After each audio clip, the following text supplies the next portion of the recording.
जी अस्सलाम वालेकुम। आज हमारा एमएफए का लेक्चर नंबर 4 है और इसमें सबसे पहले तो अगर आप लोगों के कोई पिछली क्लास से क्वेश्चंस हैं तो मुझे बता दें कि अगर कोई क्वेश्चंस नहीं है तो चैट बॉक्स में कंफर्म कर दें। लास्ट क्लास में हमने जो एरियाज कवर किए थे वैसे वो आपके माइंड में आई सपोज होंगे, जिसमें हमने एक तो जो पूरा अपना स्ट्रेटेजिक मैनेजमेंट का प्रोसेस है वो समझा था। फिर उसके बाद हमने स्वॉट एनालिसिस देखा था, और फिर हमने पेस्टल एनालिसिस में जो पॉलिटिकल एलिमेंट है उसको कवर किया था।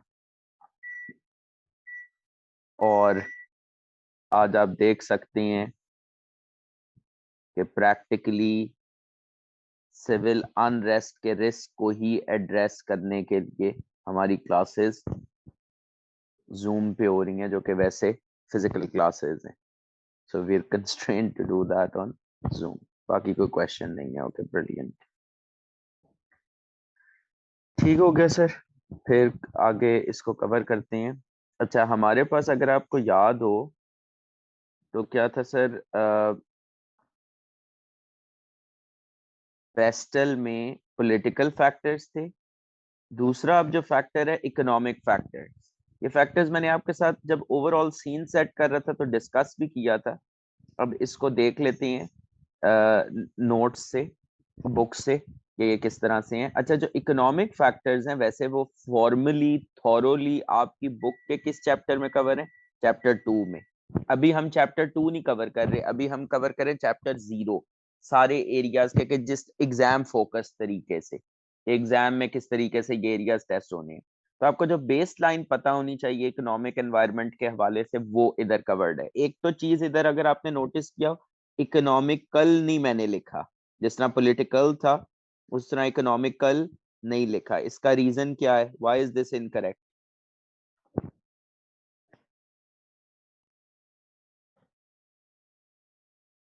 ये कहना क्यों गलत होगा?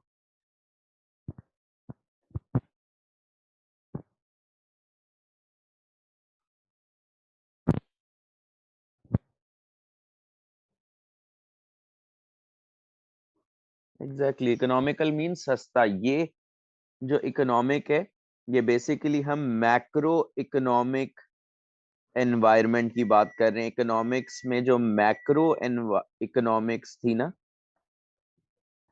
या मैक्रो इकोनॉमिक फैक्टर्स जो हैं उनकी बात करें, जो कि पूरी इकोनॉमी को इम्पैक्ट करते हैं। इकोनॉमिकल से मुराद होता है सस्ता, तो हम उसकी बात ही नहीं कर रहे इधर। ठीक है।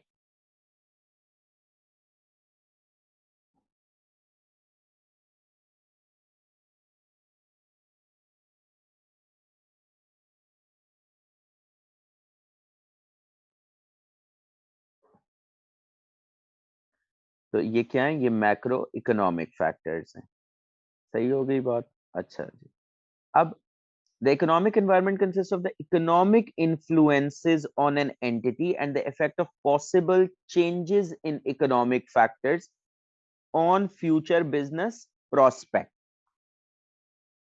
कि जो एक मैक्रो इकोनॉमिक फैक्टर्स में जो तब्दीली होती है, जो चेंजेस होती हैं, वो किस तरह से एक बिजनेस को इम्पैक्ट कर सकती हैं। फॉर इंस्टेंस इकोनॉमी, अब उसमें वो फैक्टर्स क्या हैं, वो क्या ऐसे इकोनॉमिक इन्फ्लुएंसेस हैं, वो क्या ऐसी पॉसिबल चेंजेस हैं इकोनॉमिक फैक्टर्स में जो बिजनेस के प्रोस्पेक्ट्स को इम्पैक्ट कर सकती हैं। इसमें पहला फैक्टर है rate of growth in the economy, जिसको आपने इकोनॉमिक्स में इकोनॉमिक ग्रोथ के नाम से पढ़ा होगा। आपने कॉन्सेप्ट पढ़ा होगा इकोनॉमिक ग्रोथ का। ये अक्सर आप पॉलिटिशियंस से भी सुनते हैं कि जी हमारे जमाने में इकोनॉमी 5% से ग्रो की है, उनके जमाने में इकोनॉमी 2% से 3% से ग्रो कर रही थी। तो जो इकोनॉमिक ग्रोथ का इंडिकेटर है ना, ये बेसिकली लिंक किया जाता है अवाम की खुशहाली से, अवाम की खुशहाली से, आमदनी इनकम्स के पॉइंट ऑफ व्यू से। क्यों? क्योंकि इकोनॉमिक ग्रोथ का मतलब है जीडीपी का बढ़ना। जीडीपी क्या होता है? कोई बता सकते हैं? What is GDP?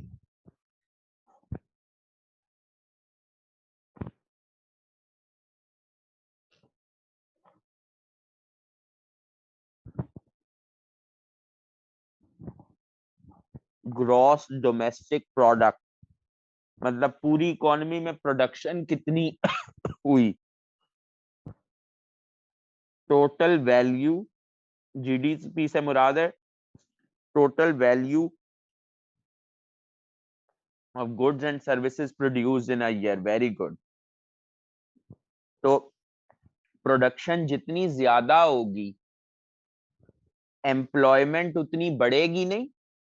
अभी पिछले दिनों में हमने सुना कि टेक्सटाइल मिल्स वालों ने अपने वर्कर्स को फारिग किया। अभी रिसेंटली हम सुन रहे हैं कि ये जो कुछ कार मैन्युफैक्चरर्स हैं जैसे सुजुकी, उन्होंने अपनी प्रोडक्शन सस्पेंड की है। तो सर अब जब ये वाले हालात होंगे, जब ये वाले हालात होंगे, तो इसमें अनएम्प्लॉयमेंट नहीं आएगी। जब अनएम्प्लॉयमेंट होगी, बेरोजगारी होगी, अनएम्प्लॉयमेंट का मतलब है बेरोजगारी के लोगों के पास जॉब्स नहीं है, तो उनकी जो डिस्पोजेबल इनकम है, डिस्पोजेबल इनकम मतलब होता है वो पैसा जो पर्सन के पास अवेलेबल है स्पेंड करने के लिए after all the deductions, for example जैसे टैक्स की कटौती के बाद, ठीक है। तो डिस्पोजेबल इनकम से मुराद क्या होता है, फॉर एग्जांपल मेरी ग्रॉस सैलरी है एक्स, इसके ऊपर सपोज 0.2% का टैक्स लग गया, तो टैक्स कितना हुआ 0.2x, तो मेरी डिस्पोजेबल इनकम कितनी हो गई। डिस्पोजेबल इनकम से मुराद है जो इनकम मेरे पास अवेलेबल होगी स्पेंडिंग के लिए, 0.8x, ठीक है। तो मतलब एक हो तो एक minus 0.2, 0.8 is the disposable income. Sir जब ये डिस्पोजेबल इनकम कम होगी, तो डिफरेंट बिजनेसेस के प्रोडक्ट्स की डिमांड रिड्यूस नहीं होगी। बिजनेस के जो प्रोडक्ट्स हैं बिजनेस के जो प्रोडक्ट्स हैं उनकी डिमांड रिड्यूस नहीं हो जाएगी, एक बात। दूसरी चीज सर देखें, इन्फ्लेशन, दूसरा जो फैक्टर है दैट इज इन्फ्लेशन। इन्फ्लेशन कैसे एक बिजनेस को इम्पैक्ट कर सकते हैं। इकोनॉमिक्स तो आप लोगों ने पढ़ के आए हैं पीआरसी में या एएफसी में।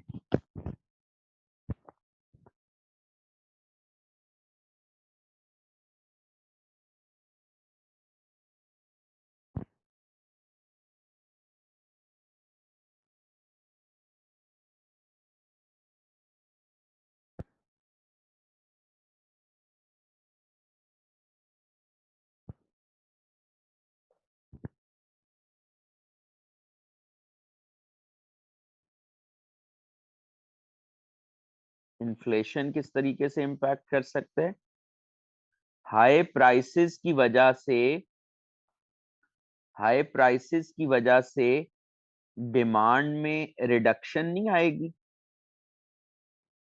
हाई प्राइसेस की वजह से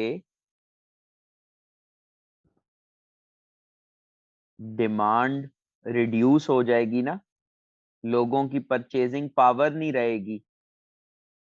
प्राइसेस बिजनेसेस ने इंक्रीज की, डिमांड रिड्यूस हो गई, वही लॉ ऑफ डिमांड, यही था ना लॉ ऑफ डिमांड। इसी तरह से level of interest rates and whether interest rates में गो अप और फॉल। अब ये बड़ा इंटरेस्टिंग पॉइंट है, लेवल ऑफ इंटरेस्ट रेट्स का बिजनेस पे क्या इंपैक्ट होगा। आप अक्सर सुनते हैं स्टेट बैंक ने मॉनेटरी पॉलिसी अनाउंस की। मॉनेटरी पॉलिसी क्या होती है, वो पॉलिसी जिसमें ये पॉलिसी रेट जिसको कहते हैं इंटरेस्ट रेट, वो अनाउंस किया। इसका बिजनेसेस पे क्या इम्पैक्ट हो सकता है, ये जरा समझिएगा। ये शायद हमने डिस्कस भी किया था scene set. Excellent, borrowing cost increase या डिक्रीज हो सकती है ना। अगर इंटरेस्ट रेट बढ़ जाएगा, अगर इंटरेस्ट रेट बढ़ जाएगा तो बोरोइंग कॉस्ट इंक्रीज हो जाएगी।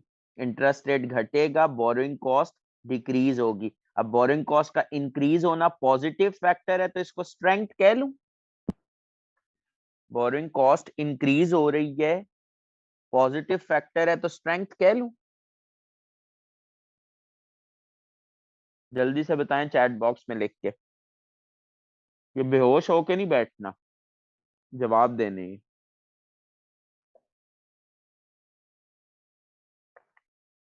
पहली तो बात है, बोरिंग कॉस्ट का इंक्रीज होना पॉजिटिव फैक्टर ही नहीं है। बोरिंग कॉस्ट का इंक्रीज होना तो सर नेगेटिव फैक्टर है ना।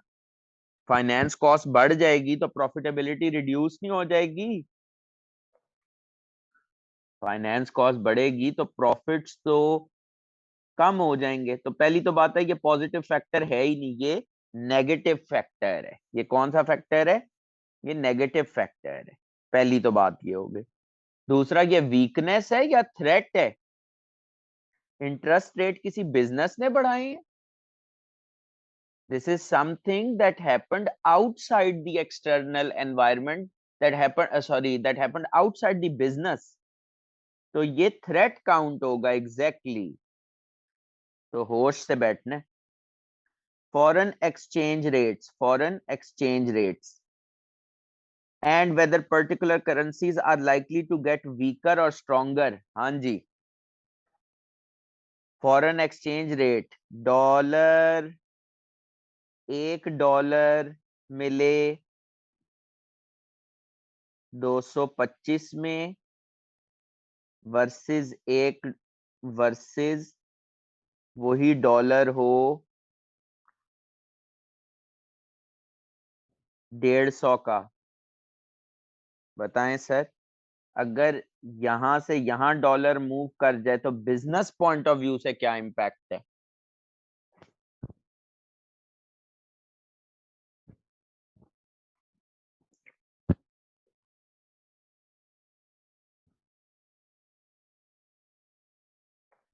बताएं ना सर, बेशक माइक अनम्यूट कर लें।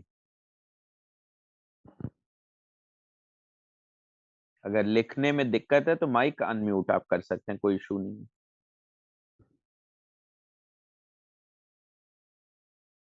क्या बात है, depend upon the elasticity of export and import. Sir सबसे जो इंपॉर्टेंट बात है वो क्या है? अगर आपके इंपोर्ट्स आप फॉर एग्जांपल कर रही हैं, ठीक है, आप इंपोर्ट्स कर रही हैं, तो पहले जो चीज आपको 150 में मिलती थी, 150 रुपए में, वो अब आपको कितने की मिल रही है? 225 की। तो आपको कितने रुपए एक्स्ट्रा देने पड़ रही हैं? 75 रुपीज एक्स्ट्रा देने पड़ रही हैं। आपका कैश फ्लो, आपका प्रॉफिट 75 से डिक्रीज नहीं कर रहा। मुझे बताएं, ये स्ट्रेंथ है या वीकनेस है?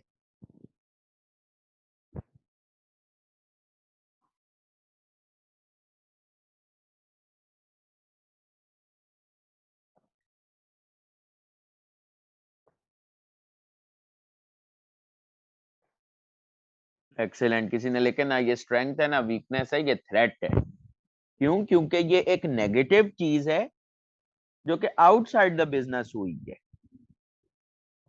ये एक नेगेटिव चीज है जो कि आउटसाइड द बिजनेस हुई है और इसने बिजनेस को इम्पैक्ट किया है। ठीक है, मैं ये जो पॉइंट्स हैं ये towards the end of the lecture revise करा दूंगा। जिन लोगों ने लेट ज्वाइन किया, हम इकोनॉमिक फैक्टर्स कवर कर रहे हैं और उसमें हम वो फैक्टर्स देख रहे हैं जो कि बिजनेस को इम्पैक्ट कर सकते हैं। इसके बाद आपके पास आ गया unemployment levels and the availability of skilled और अनस्किल्ड वर्कर्स। अनएम्प्लॉयमेंट लेवल अगर बहुत हाई है तो इससे आपके पास अवेलेबिलिटी ऑफ वर्कर्स ज्यादा होंगे। बिजनेस के लिए सप्लाई ऑफ वर्कर्स या लेबर सप्लाई क्या होगी? सप्लाई ऑफ लेबर ज्यादा होगी, मतलब वो उनसे कम सैलरीज पर, कम रेम्यूनरेशन पर नेगोशिएट कर सकती हैं। तो बहुत दफा बहुत से बिजनेसेस जो है ना, वो अपने ऑपरेशंस जानबूझकर ऐसे कंट्रीज में लोकेट करते हैं, ऐसे रीजन्स में लोकेट करते हैं जहां अनएम्प्लॉयमेंट लेवल हाई हो, ताकि फिर वहां पर उनकी बिजनेसेस की बार्गेनिंग पोजीशन स्ट्रांग होती है। लोगों के पास नौकरियां तो होती ही नहीं है, तो वो फिर अपनी मर्जी की उनको सैलरीज दे के उनसे काम करवा लेती हैं। फिर सर आपके पास आ जाती है, जिस तरह अभी मैंने ऊपर बात की थी ना मॉनेटरी पॉलिसी की, मॉनेटरी पॉलिसी इंटरेस्ट रेट से लिंक है। एक होती है फिस्कल पॉलिसी, जो इकोनॉमिक पॉलिसीज हैं उसमें एक होती है fiscal policy. What do you mean by fiscal policy? Tax वाली पॉलिसी। एग्जैक्टली जो टैक्स रेवेन्यूज एक्सपेंडिंग की पॉलिसी है उससे रिलेटेड है फिस्कल पॉलिसी।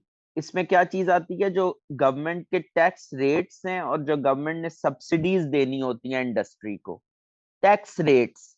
फॉर एग्जांपल कुछ इंडस्ट्रीज को टैक्स में छूट है, टैक्स एग्जेम्पशन है।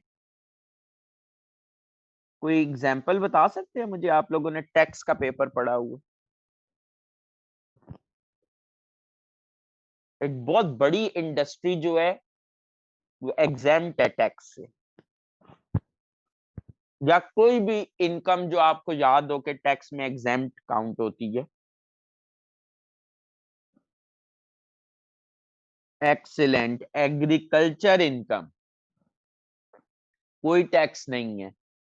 तो जिस इंडस्ट्री में कोई टैक्स नहीं होगा तो उस इंडस्ट्री की तरफ बिजनेसेस अट्रैक्ट होंगे, या कुछ इंडस्ट्रीज को गवर्नमेंट सब्सिडी दे रही होती है। जैसे आप सुनेंगे फर्टिलाइजर पे हुकूमत ने सब्सिडी दे दी और कुछ आइटम्स पर सब्सिडी दे दी के जो रोजमर्रा के अशिया हैं। तो ऐसी इंडस्ट्रीज को बेसिकली के लिए जो सब्सिडी होती है वो बेसिकली उस इंडस्ट्री के लिए, उस बिजनेस के लिए एक अपॉर्चुनिटी है। वो उसको पैसा कंज्यूमर की तरफ से भी मिल रहा है और हुकूमत की तरफ से भी मिल रहा है, तो उसकी बेसिकली प्रॉफिटेबिलिटी इस वजह से अच्छी हो जाती है। फिर इसके बाद आपके पास फैक्टर आता है एनर्जी अवेलेबिलिटी एंड कॉस्ट का। अभी मैं थोड़ी देर पहले जो आपसे जिक्र कर रहा था ना टेक्सटाइल मिलों के बंद होने का, उसमें एनर्जी की अवेलेबिलिटी, एनर्जी की कॉस्ट के इश्यूज थे कि जी जो रॉ मटेरियल के तौर पर वो यूज करती हैं एनर्जी, उसकी प्राइस अनबेयरेबल थी उनके लिए। तो जब ये अनबेयरेबल हो गया, अब इसकी प्राइसेस कोई बिजनेस ने डिटरमिन की है कि गैस कितनी कीमत पे बेचनी है? बिजनेस ने नहीं डिटरमिन की। बिजली कितनी कीमत पे बेचनी है? बिजनेस ने डिटरमिन किया नहीं, लेकिन इसका इम्पैक्ट बिजनेस पे आएगा। फॉर एग्जाम्पल बिजनेस इतना अनप्रॉफिटेबल हो जाएगा कि उसको कंडक्ट करना मुश्किल है, तो इसी वजह से फिर उसका एक लिंक्ड इम्पैक्ट अनएम्प्लॉयमेंट पे भी आया। इसके बाद आपके पास आ जाते हैं एग्जिस्टेंस और non existence of free trade between countries and whether trade barriers में बी रिमूव्ड। ये क्या बात है? ये वाला पॉइंट क्या कह रहे हैं?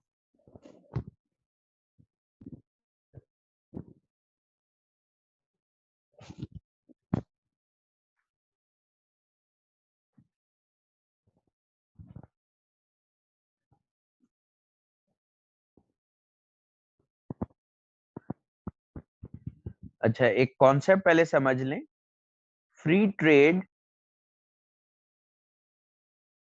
Versus protectionism.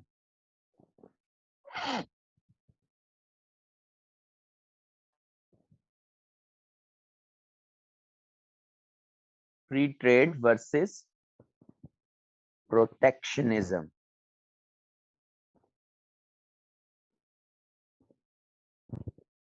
फ्री ट्रेड का मतलब होता है कि दो कंट्रीज के दरमियान आपस में free flow of goods and services हो रहा हो। एक कंट्री के गुड्स दूसरे कंट्री में बिक रही हैं, दूसरे कंट्री के गुड उस पहली कंट्री में बिक रही हैं। ऑन द अदर हैंड जो प्रोटेक्शनिज्म होता है ना, प्रोटेक्शनिज्म, इसमें क्या होता है कि आप अपनी लोकल इंडस्ट्री को, आप अपनी लोकल इंडस्ट्री को, एक मुल्क अपनी लोकल इंडस्ट्री को प्रोटेक्ट करने के लिए, अपनी लोकल इंडस्ट्री को प्रोटेक्ट करने के लिए इंपोर्ट्स को के ऊपर रिस्ट्रिक्शंस लगा देते हैं, बैन्स लगा देते हैं, कस्टम ड्यूटीज, समझे, टैक्स बढ़ा देते हैं उनके ऊपर। कोटाज इंपोज कर देते हैं कि मैक्सिमम इतनी क्वांटिटी इंपोर्ट की जा सकती है। इन सारों का मकसद, इन सारे मेजर्स को क्या कहती हैं? Protectionist measures. क्योंकि इसके थ्रू आप किसको प्रोटेक्ट करें? अपनी लोकल इंडस्ट्री को। पाकिस्तान में रिसेंटली मोबाइल्स के ऊपर और कई जगहों पर जो इंपोर्ट के ऊपर रिस्ट्रिक्शन इंपोज हुई, उसका मकसद क्या था? वो प्रोटेक्शनिस्ट मेजर था कि लोकल इंडस्ट्री ग्रो करे। तो इसका मतलब है अगर इस तरह का मेजर है तो लोकल इंडस्ट्री के लिए this is a huge opportunity. लेकिन जो लोग फ्रीली पहले आपको सप्लाई कर रहे थे, जो कंट्रीज इधर आपके कंट्री में गुड भेज रहे थे, उनके लिए this same factor is a threat, क्योंकि उनके प्रोडक्ट की डिमांड रिड्यूस हो जाएगी। देखें, जब बैन लगा देंगे, ड्यूटियां बढ़ा देंगे, तो इंपोर्टेड प्रोडक्ट्स की तो प्राइसेस बहुत इंक्रीज कर जाएंगी, वो तो लोगों की पहुंच से बाहर हो जाएंगे। तो जब प्राइसेस इंक्रीज करेंगी तो डिमांड रिड्यूस कर जाएगी। तो सर आई होप कि आपको थोड़ी सी बात समझ में आ रही है कि इकोनॉमिक फैक्टर्स की क्या सिग्निफिकेंस है बिजनेसेस की लाइफ में। बिजनेसेस के डिसीजंस को ये इम्पैक्ट करती है कि कहाँ इन्वेस्ट करना है।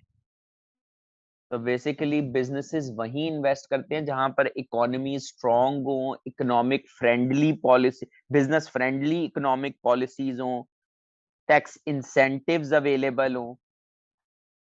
जिस तरह पावर सेक्टर को टैक्स फ्री किया गया, स्किल्ड लेबर की अवेलेबिलिटी हो, गुड ट्रांसपोर्ट इंफ्रास्ट्रक्चर हो, स्टेबल करेंसी हो, बहुत ज्यादा फ्लक्चुएशंस ना हो, एनर्जी उसकी अवेलेबिलिटी भी और उसकी कॉस्ट भी, and other factors, this can all influence strategic choices. Strategic choices से मुराद for example where to operate, या आपको किन मार्केट्स में ऑपरेट करना है, उस हवाले से।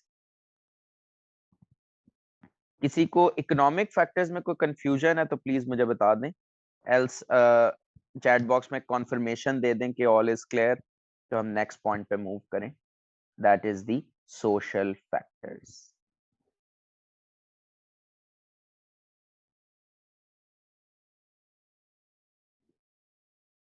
Excellent, thanks.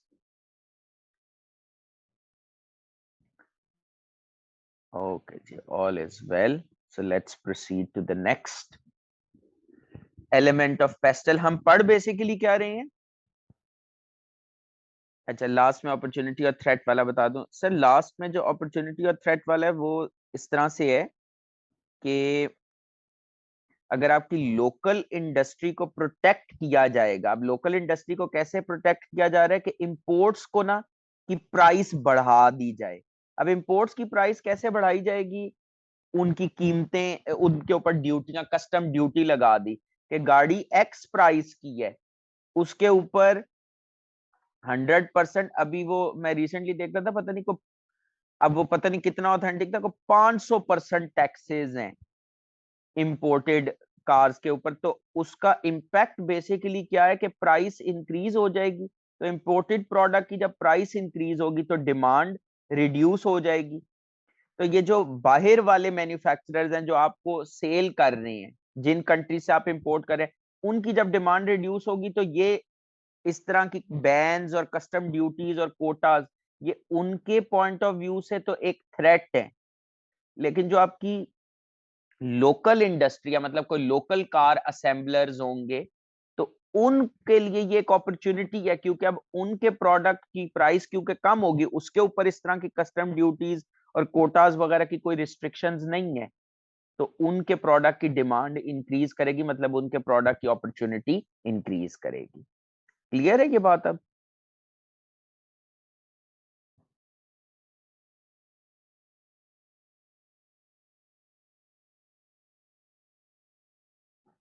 ओके, जबरदस्त।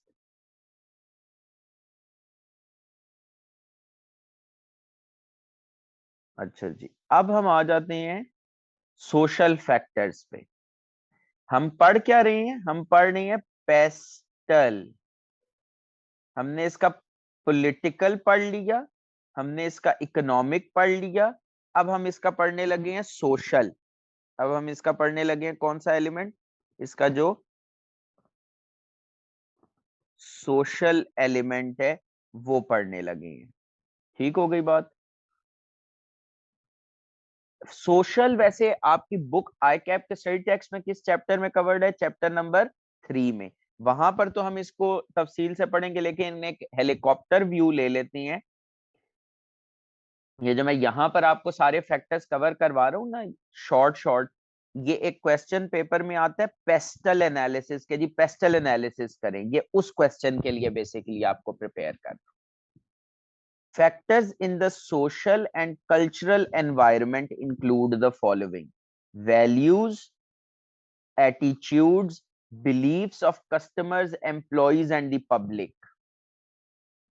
For example, अगर आप देखें तो there are certain types of dresses जो कि इस्लामिक वैल्यूज के फॉर इंस्टेंस अगेंस्ट हैं,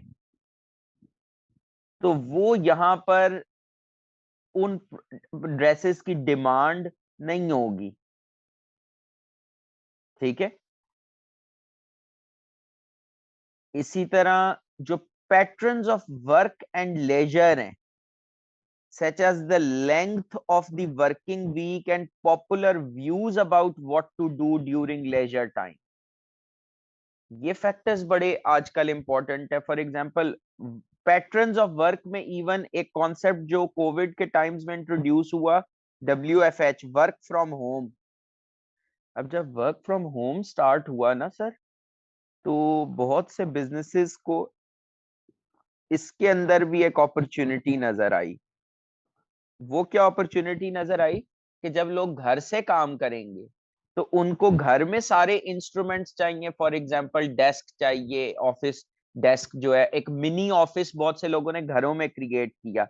तो वो बिजनेसेस जो उस तरह की इक्विपमेंट, ऑफिस इक्विपमेंट, जो कि ऑफिस रिलेटेड इक्विपमेंट मैन्युफैक्चर करते थे, उनकी तो चांदी हो गई, उनके लिए तो ये अपॉर्चुनिटी थी। ठीक है। इसी तरह what people do during leisure time, for example अगर ईटिंग आउट, मतलब लेजर टाइम में, फ्री टाइम में अगर ईटिंग आउट मतलब बाहर खाना खाने की लोगों की आदत है, तो ये रेस्टोरेंट बिजनेसेस के लिए एक अपॉर्चुनिटी है। रेस्टोरेंट बिजनेस के लिए this will turn out to be an opportunity. फिर आपके पास एक पॉइंट आता है एथनिक स्ट्रक्चर ऑफ सोसाइटी। ये एथनिक स्ट्रक्चर क्या होता है?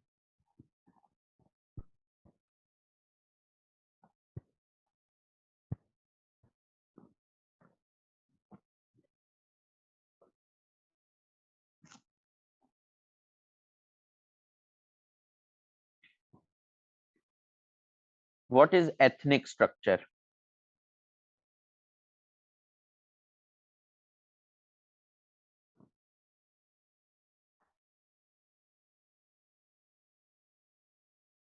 Very good, beliefs based, different लोगों के जो बिलीव्स हैं वो भी बेसिकली इम्पैक्ट करेंगे। फिर जो रिलीजन का इन्फ्लुएंस है, रिलीजियस एटीट्यूड्स हैं, वो हमने ऑलरेडी डिस्कस किए। अच्छा, ये बड़ा एक इंटरेस्टिंग पॉइंट है, relative proportions of different age groups in society। कोई एक्सप्लेन कर सकता है कि इस एज ग्रुप्स की बेसिस पे क्या इम्पैक्ट हो सकता है बिजनेस पे?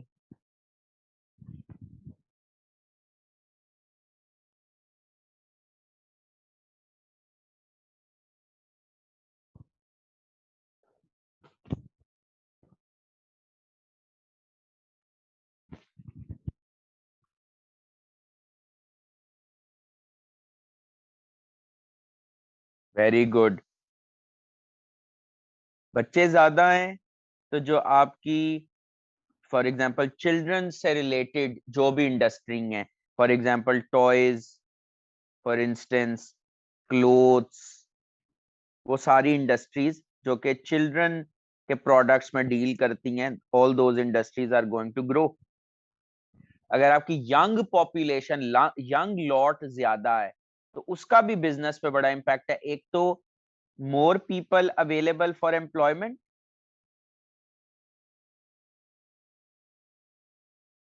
For more people available for employment. और दूसरा सर एक और भी इम्पैक्ट है इसका। फॉर एग्जाम्पल यंग लॉट जो है वो टेक्नोलॉजी बेस्ड है, टेक्नोलॉजी प्रेफर करते हैं, तो टेक्नोलॉजी रिलेटेड जो आपके गैजेट्स हैं, मोबाइल फोन हो गया, टैबलेट हो गए, लैपटॉप्स हो गए, इन सारे गैजेट्स की जो डिमांड है वो इंक्रीज कर जाएगी। तो ये भी बिजनेस के लिए एक अपॉर्चुनिटी आई ना, based on the type of age group that they have. बाकी हम इन फैक्टर्स को और भी ऑफ कोर्स जब आगे पूरे पूरे चैप्टर्स हैं वहां पर और डिटेल में एक्सप्लोर करेंगे। अभी मकसद ये है कि हम वो पेस्टल का क्वेश्चन करने के काबिल हो जाए। इसके बाद आपके पास सर पेस्टल का टी आ जाता है, टेक्नोलॉजिकल फैक्टर्स। ये टेक्नोलॉजिकल चेंज ही था कि नोकिया ने, जिसकी वजह से अपनी इतनी स्ट्रॉन्ग पोजीशन, अपनी जो मार्केट लीडरशिप है उसको लूज कर दिया। क्यों लूज किया? Why did it lose it? क्योंकि उसने जो एक्सटर्नल एनवायरनमेंट में जो कंपेटिटर्स उसके टेक्नोलॉजी में जिस तरह से वो टेक्नोलॉजी डेवलप कर रहे थे उस तरीके से उसने उसको रिस्पॉन्ड नहीं किया। So technological environment consists of the science and technology available to an organization and its competitors, and most importantly, changes and developments in them. और एक बड़ी इंपॉर्टेंट चीज है, some aspects of technology and technological change affect virtually all organizations. Technology sir एक ऐसी चीज है जिसने सब ऑर्गेनाइजेशंस को इम्पैक्ट की है। आप सुनते हैं कॉन्सेप्ट्स ऑनलाइन रजिस्ट्रेशन के, व्हीकल्स की कुछ प्रोविंसेस में ऑनलाइन रजिस्ट्रेशन होना शुरू हो गई है, तो मतलब इम्पैक्ट गवर्नमेंट लेवल पर है। गाड़ियों की रजिस्ट्रेशन ऑनलाइन होना मतलब गवर्नमेंट भी इम्पैक्ट हो रही है। आप नादरा को देखें, नादरा ने अपने बिजनेसेस को कितना ज्यादा ऑटोमेट कर दिया, तो मतलब गवर्नमेंट लेवल पर इम्पैक्ट आया है टेक्नोलॉजी का। फिर टेक्नोलॉजी का इम्पैक्ट आप सोचें, सबसे ज्यादा अगर ट्रांसपोर्टेशन के बिजनेस में आप देखें, करीम एंड उबर, मतलब टैक्सी की सर्विस जो थी उसमें नो वन इमेजिन्ड कि टेक्नोलॉजी इतना इंपॉर्टेंट रोल प्ले करेगी। अगर मैं करीम और उबर वगैरह या इन ड्राइव की एग्जांपल्स लूं, तो यहाँ पर टेक्नोलॉजिकल फैक्टर्स ने एक बहुत बड़ा इंपैक्ट किया, और उसकी वजह से जो आपका लोकल टैक्सी का बिजनेस है वो बड़े बुरे तरीके से मुतासिर हुआ है। उधर डिमांड बहुत कम हुई है, तो उस बिजनेस को, इस बिजनेस को किसने इंपैक्ट की है? टेक्नोलॉजी ने टेक्निकली स्पीकिंग इंपैक्ट की है। अब डेवलपमेंट्स इन, अभी हम बात करते हैं डेवलपमेंट्स इन टेक्नोलॉजी, उसमें जो सबसे बड़ी डेवलपमेंट रिसेंट टाइम्स में लास्ट 2-3 डेकेड्स की, अगर सबसे बड़ी मैं डेवलपमेंट की बात करूं ना, तो दैट इज इंटरनेट, जिससे ग्लोबल कनेक्टिविटी क्रिएट हुई है, जिससे आप अक्रॉस द ग्लोब कनेक्ट हो गए। और जो business entities that do not respond to changes in IT and computerization risk lose their share of the market to competitors, वो अपना मार्केट शेयर competitors को लूज कर देती हैं। अच्छा, टेक्नोलॉजिकल चेंज जो है वो पर्टिकुलर इंडस्ट्रीज को भी अफेक्ट करते हैं। जैसे मैंने नोकिया की एग्जांपल ली, या वो कंपनीज जो कि फूड के बिजनेस में है, जो कि ड्रग्स के बिजनेस में, ड्रग्स मतलब फार्मास्यूटिकल ड्रग्स, जैसे अभी आपने कोविड के टाइम्स में देखा, जिन कंपनीज ने, जैसे फाइजर ने रिसर्च एंड डेवलपमेंट स्ट्रॉन्ग किया, टेक्नोलॉजिकल डेवलपमेंट की, एडवांसमेंट की, और उसने अपनी जो बूस्टर डोज है, जो वैक्सीन है सॉरी, वो अवेलेबल कर दी। और उससे ढेरों ढेर पैसा कमाया। जिन फार्मा कंपनीज ने नहीं इस नीड को रिस्पॉन्ड किया through research and development, they actually lag behind. For strategic planning, companies need to be aware of current technological changes and the possible nature of changes in the future. Current का तो पता होना ही चाहिए कि आजकल क्या हो रहा है, लेकिन ये भी देखना है, असेस करना है कि फ्यूचर में क्या होने जा रहा है, कि फ्यूचर में क्या होने जा रहा है, इसको देखना बड़ा जरूरी है। मतलब एक, इसको कहते हैं बिजनेस मैनेजर्स के पास एक फॉरवर्ड लुकिंग अप्रोच होनी चाहिए। बिजनेस मैनेजर्स के पास कौन सी अप्रोच होनी चाहिए? एक फॉरवर्ड लुकिंग अप्रोच, एक दूर अंदेशी जिसको हम कहते हैं ना, वो वाला स्किल सेट प्रेजेंट होना चाहिए कि what does the future holds for them. Technology could have an important influence, for example on investment decisions in research and development and new technology। इसके बाद सर आपके पास आ जाते हैं इकोलॉजिकल एनवायरमेंटल फैक्टर्स, जो कि अल्लाह का शुक्र है हमारे सिलेबस में नहीं है। लेकिन पता नहीं क्यों नहीं है सर, क्योंकि ये इतना और इम्पोर्टेंट एरिया है कि I don't have words to explain its importance, globally भी लोकली भी। इंटरेस्टिंगली रिसेंटली इस दफा की जो आई कैप ने जो सीए कॉन्फ्रेंस होल्ड की है, उसका उसके थीम्स में 3 चीजें थी: sustainability, technology and transformation. Transformation को छोड़ दें अगर हम, तो टेक्नोलॉजी भी आपने पढ़ा है। सस्टेनेबिलिटी में ये जो आपने एनवायरमेंटल फैक्टर्स नहीं पढ़े, ये बेसिकली सस्टेनेबिलिटी में ही आते हैं। तो ये ग्लोबली भी और लोकली भी बहुत बड़ा कंसर्न है। फॉर एग्जाम्पल फ्लड्स आए आपकी, जो जिसकी वजह से फसलें तबाह हो जाएं, तो वो आपके बिजनेसेस को इम्पैक्ट करेगा ना, एग्रीकल्चर बिजनेस को इम्पैक्ट करेगा। अच्छा जी, इसके बाद आपके पास सर आ जाते हैं लीगल फैक्टर्स। क्या आ जाते हैं? Legal factors. अब हम देखते हैं कि लीगल फैक्टर्स में क्या कहानी है। अच्छा, लीगल फैक्टर्स किस चैप्टर में है? चैप्टर 3 में। अभी हमने इससे पहले एक और भी एरिया पढ़ा था, उसमें भी मैंने कहा था कि चैप्टर 3 में है। वो कौन सा था?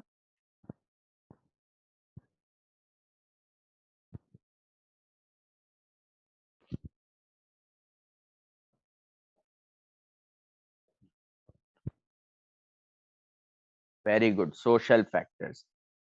तो इसका मतलब है चैप्टर नंबर 3 जो है आईकैप का स्टडी टेक्स्ट का, उसमें लीगल फैक्टर्स भी हैं और उसमें सोशल फैक्टर्स भी हैं। लीगल फैक्टर्स क्या होते हैं? आपने बिजनेस लॉ तो नहीं पढ़ा हुआ?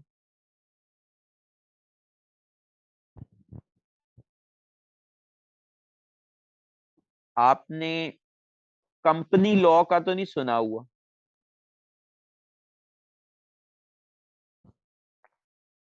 उसमें वो ही लीगल फैक्टर्स।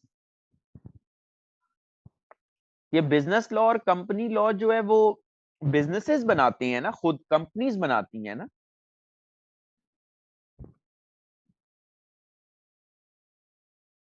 ये जो बिजनेस लॉ और कंपनी लॉ है, ये कंपनीज बनाती हैं ना। कौन बनाता है ये?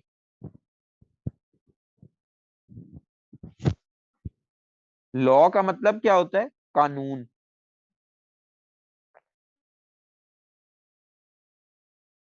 Security and exchange commission of Pakistan.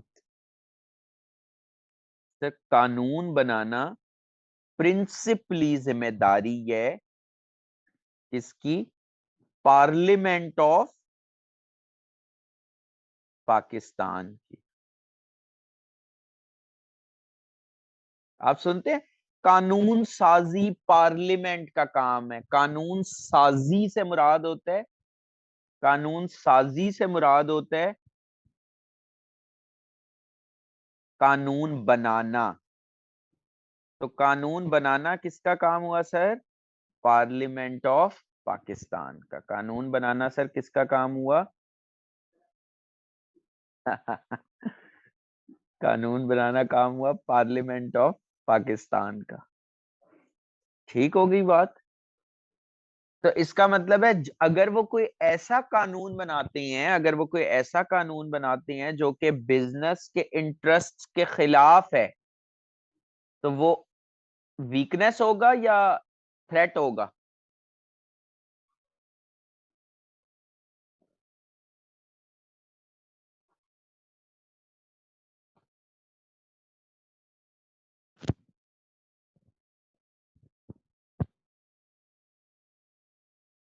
Very good, वो थ्रेट होगा।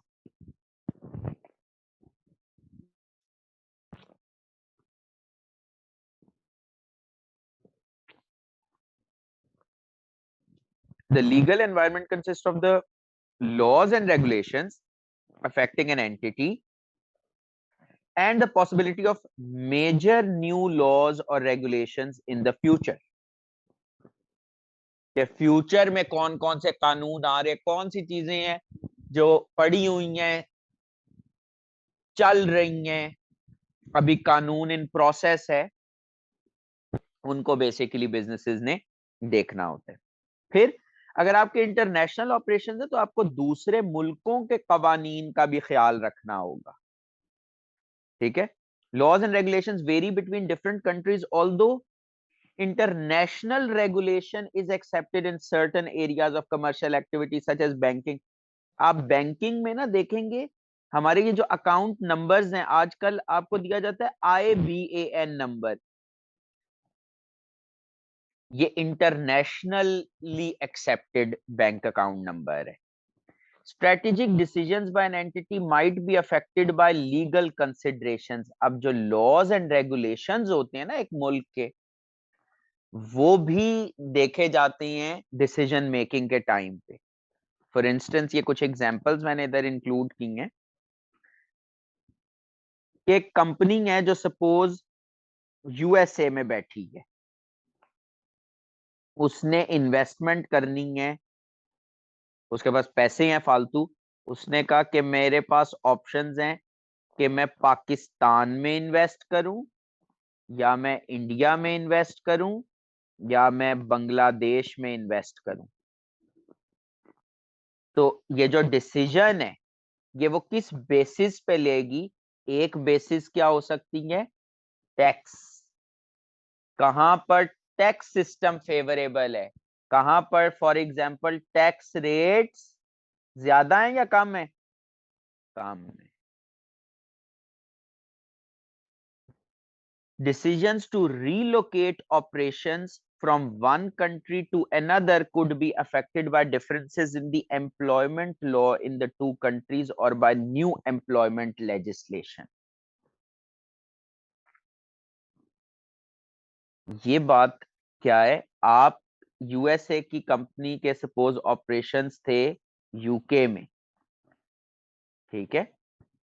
उन्होंने क्या किया, यूके में जो एम्प्लॉयमेंट लॉ है वो बड़ा सख्त है। एम्प्लॉयमेंट लॉ क्या होता है?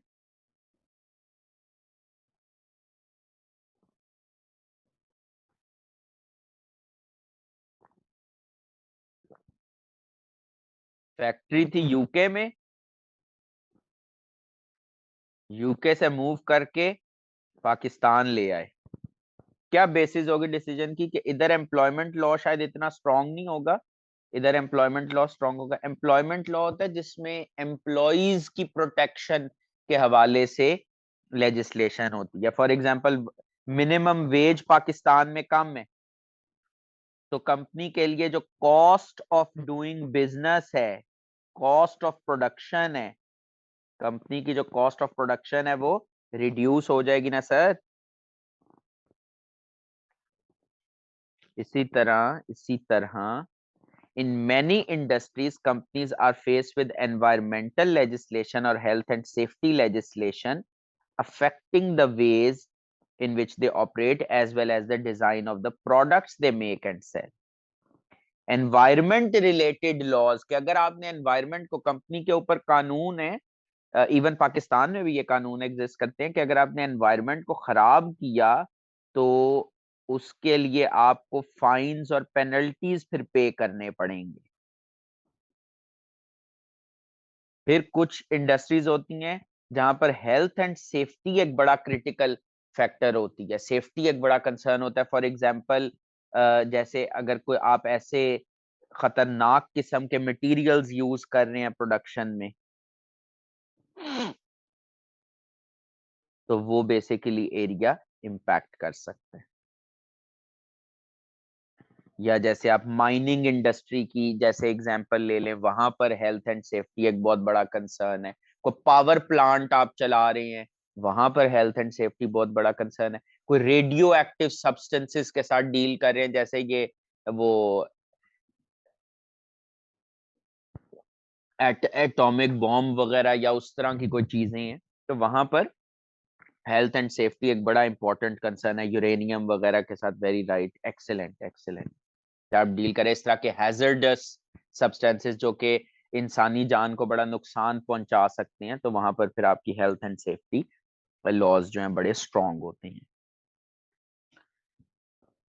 तो जब ये कानून स्ट्रांग होंगे ना, तो इनको नहीं फॉलो करेंगे तो फाइन्स पेनल्टीज हैं, फॉलो करते हैं तो फॉलो करने के लिए पैसा लगाना पड़ेगा, तो कंप्लाइंस कॉस्ट बढ़ जाएगी। कंप्लाइंस कॉस्ट का क्या मतलब है? What do you mean by compliance cost? को एक्सप्लेन कर दे, मैं मान जाऊंगा।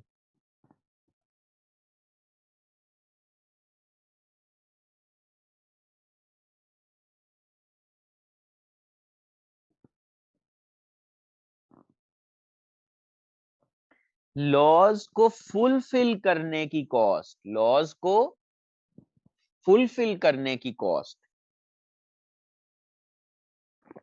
ये क्या बला है? लॉज को फुलफिल करने की कॉस्ट, आपके पास हेल्थ एंड सेफ्टी लेजिस्लेशन है जिसके तहत, जिसके मुताबिक आपको अपने एम्प्लॉयज को प्रोटेक्टिव इक्विपमेंट देना था, प्रोटेक्टिव क्लोथिंग देनी थी। इस तरह बाहर के मुल्कों में ना जो ट्रक ड्राइवर्स होते हैं जिन्होंने बहुत लंबा टाइम पर काम करना होता है, उनको आपने रेस्ट आवर्स देने होते हैं। ये भी हेल्थ एंड सेफ्टी का पार्ट है कि जी वो अगर इतने घंटे उन्होंने ट्रक ड्राइव किया तो फिर कुछ घंटे उनको रेस्ट आवर देंगे। तो उसके लिए आपको एडिशनल लेबर एम्प्लॉय करनी पड़ेगी कि जिस टाइम में वो रेस्ट कर रहे हैं, दूसरा पर्सन जो है वो एडिशनल ड्राइवर्स हायर करने पड़ेंगे। ये सारी चीजें सर, ये जो सारी मैंने आपको मिसालें दी हैं, इसकी वजह, ये क्यों कंपनी कर रही है? शौक से कर रही है? नहीं, ताकि वो फॉलो कर सके, पूरा उतर सके उस हेल्थ एंड सेफ्टी लेजिस्लेशन पे। तो उसमें पूरा उतरने की एक कॉस्ट है ना, इसको कहते हैं कंप्लायंस कॉस्ट। ठीक हो गई बात? अच्छा, पेस्टल एनालिसिस की यहाँ पर हमने बेसिकली पेस्टल एनालिसिस कंक्लूड कर ली है। पेस्टल एनालिसिस का यहाँ पर कंक्लूजन है कि political, economic, social, technological and legal factors, ecological factors या एनवायरमेंटल फैक्टर्स हमारे सिलेबस में नहीं है। जो लिमिटेशंस ऑफ पेस्टल एनालिसिस है, that is the last area which we need to see here, कि क्या ऐसे फैक्टर्स हैं जो कि पेस्टल एनालिसिस के पॉइंट ऑफ व्यू से उसकी लिमिटेशंस के तौर पे एक्ट करती हैं। मतलब आप पेस्टल एनालिसिस कर भी लें, जिस तरह नहीं होता डिसएडवांटेजेस आप कह लें, उस तरह की चीज अब हम देख रहे हैं कि पेस्टल एनालिसिस करने के बावजूद भी क्या चीजें हैं जो आपको हासिल नहीं होंगी। मतलब एक बिजनेस मैनेजर है, उसने आउटसाइड द बिजनेस जब झांका ना, तो उसने पॉलिटिकल एनवायरनमेंट को भी देख लिया, इकोनॉमिक फैक्टर्स को भी देख लिया, सोशल फैक्टर्स को भी देख लिया, टेक्नोलॉजिकल को, इकोलॉजिकल को, लीगल को, सारे फैक्टर्स देख लिए। लेकिन उसके बावजूद भी इसकी दो मेन लिमिटेशंस हैं जिनका आपको पता होना चाहिए। It is not so easy to identify the environmental influences that will have the biggest influence in the future? क्योंकि फ्यूचर जो है ना वो क्या होता है,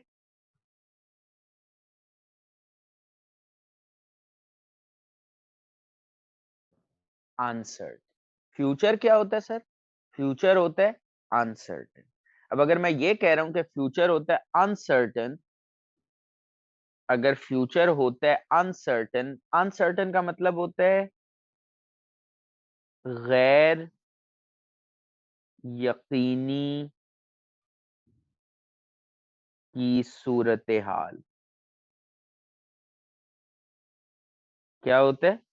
गैर यकीनी की सूरत हाल। अनसर्टन फ्यूचर एनवायरनमेंट से मुराद है गैर यकीनी की सूरत हाल।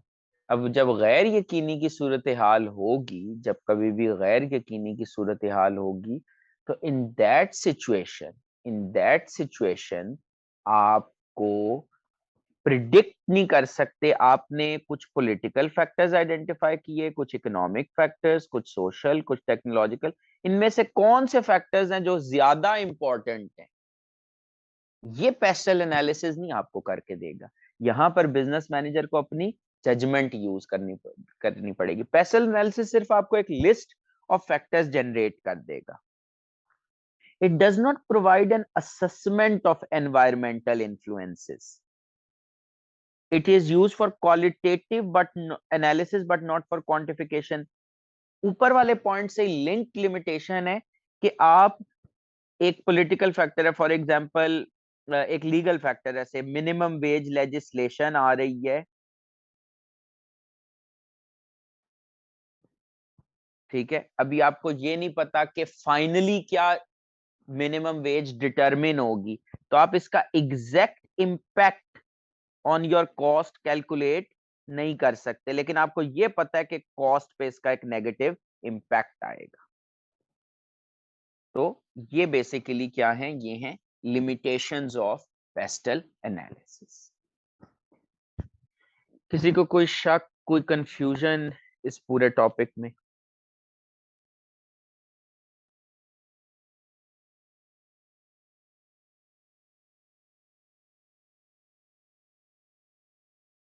क्लियर है?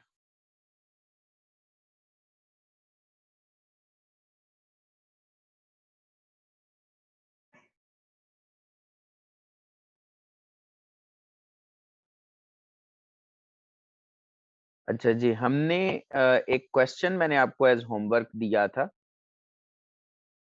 उसकी क्या सिचुएशन है?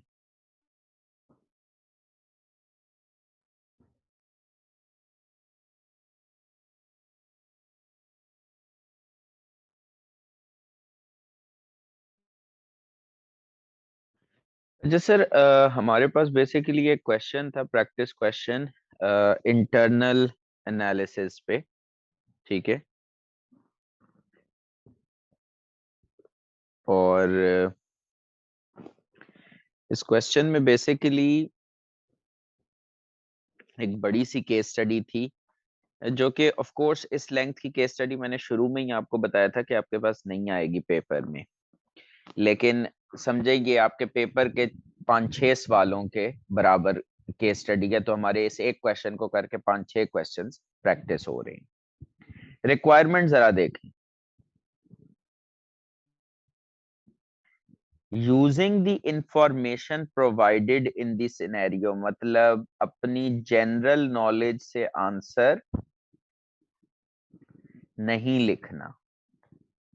जो इंफॉर्मेशन सिनेरियो में गिवन है उसकी बेसिस पे क्या करें, इवेल्युएट करें strengths and weaknesses and their impact on its performance. ONA की जो परफॉर्मेंस है उन पे उन स्ट्रेंथ्स और वीकनेसेस का इम्पैक्ट बताएं। अच्छा, अगर ये सवाल यहाँ पर खत्म भी हो जाता ना तो कोई मुजायका नहीं था। आपको समझ जाना चाहिए कि इधर खाली उसने आपसे क्या पूछा है, SW।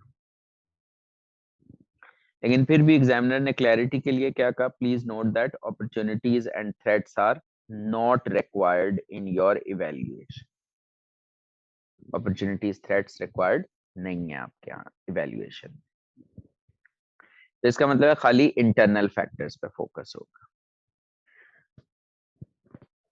अब मैं जब इस क्वेश्चन को कर रहा हूँ तो मैं इसको पढ़ूंगा किस तरह से, एक कहानी के तौर पे नहीं पढ़ूंगा, बल्कि मैं मेरे दिमाग में हर वक्त क्या चल रहा होगा, strength weakness, strength weakness, strength weakness, कि जो भी मैं लाइन पढ़ रहा हूँ तो मैं उससे क्या असेस करने की कोशिश करूंगा, क्या ये कोई स्ट्रेंथ तो नहीं है, क्या ये कोई वीकनेस तो नहीं है, क्या ये कोई स्ट्रेंथ तो नहीं है, क्या ये कोई वीकनेस तो नहीं है।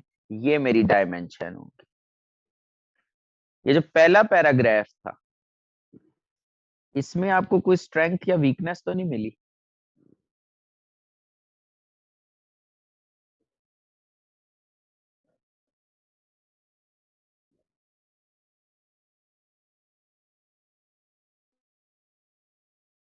हम जिस कंपनी की स्ट्रेंथ्स और वीकनेसेस देख रहे हैं उसका नाम क्या है? ओशनिया नेशनल एयरलाइंस या ONA। असल में इसके बारे में तो पूरे पैराग्राफ में कोई बात ही नहीं थी, तो इसलिए कोई स्ट्रेंथ या वीकनेस नहीं थी इधर, कोई स्ट्रेंथ या वीकनेस नहीं थी। कोई अपॉर्चुनिटी तो नहीं आपको नजर आई ओशनिया के लिए इधर?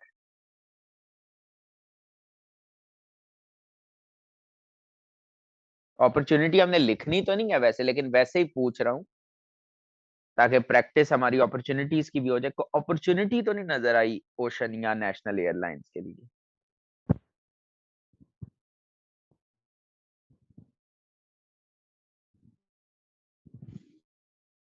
Very good. जो इसके आइलैंड है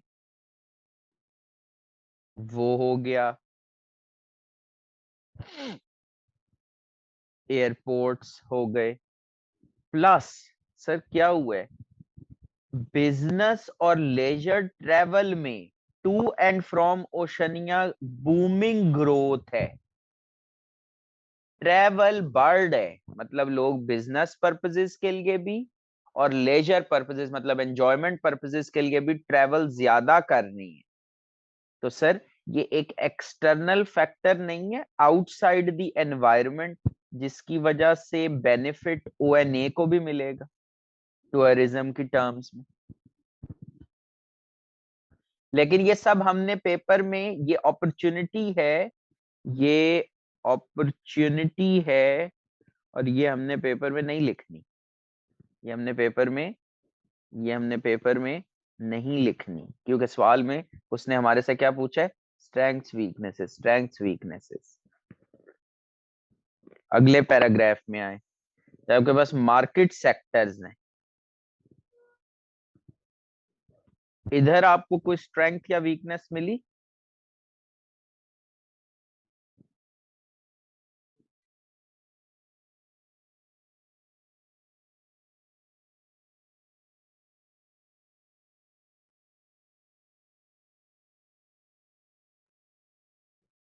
जी सर, मैं पार्टिसिपेटिव सेशन चाह रहा हूँ।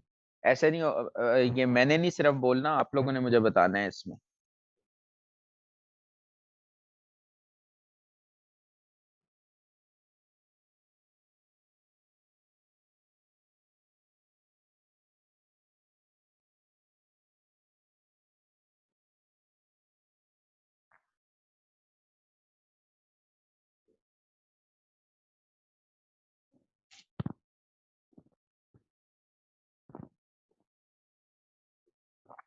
जी सर, वेरी गुड। सर ये जो फ्लाइट की टाइमिंग होती है ये फैसला तो कंपनी खुद करती है ना, और ये कैसा समझदार इंटेलिजेंट फैसला किया है। जो बिजनेस ट्रैवलर्स होते हैं ना, बहुत दफा बिजनेस ट्रैवलिंग में आप लोग इंशाल्लाह ताला जब फर्म्स वगैरह में जाएंगे, मीटिंग्स के लिए आप लोग जाया करेंगे दूसरे सिटीज में, तो समटाइम्स आपका मीटिंग 2 घंटे की होती है, आपने इस्लामाबाद से कराची जाना है एक मीटिंग के लिए और आपकी मीटिंग 2 घंटे की है। तो आप ये चाह रहे हो कि भाई मैं जाऊं और मैं सेम डे पे क्या हो जाए, वापस आ जाऊं। तो आप इनका फ्लाइट्स टाइमिंग और फ्लाइट्स मैनेजमेंट सिस्टम देखें कितना अच्छा है, कि ये अलाउ करते हैं business people to arrive in time to attend a meeting and then to return to their homes in the evening. तो ये जो वो फ्लाइट फेवरेबल फ्लाइट स्केड्यूल है, ये बेसिकली क्या है, फेवरेबल फ्लाइट स्केड्यूल जो वो प्रोवाइड कर रही है, ये इसकी बेसिकली स्ट्रेंथ है। अब सर पॉइंट ये पेपर में कैसे लिखेंगे, असल चीज, सारी बातें परे मारें, ये देखेंगे पेपर में कैसे लिखेंगे। तो आप इस पॉइंट को कॉपी पेस्ट करेंगे यहां से यहां तक, और आप लिखेंगे due to this favourable flight schedule customers will prefer ONE, या customers will be attracted to ONE, customers will be attracted to ONE। ठीक होगी बात सर? तो ये हमने एक अदद स्ट्रेंथ पिक कर ली।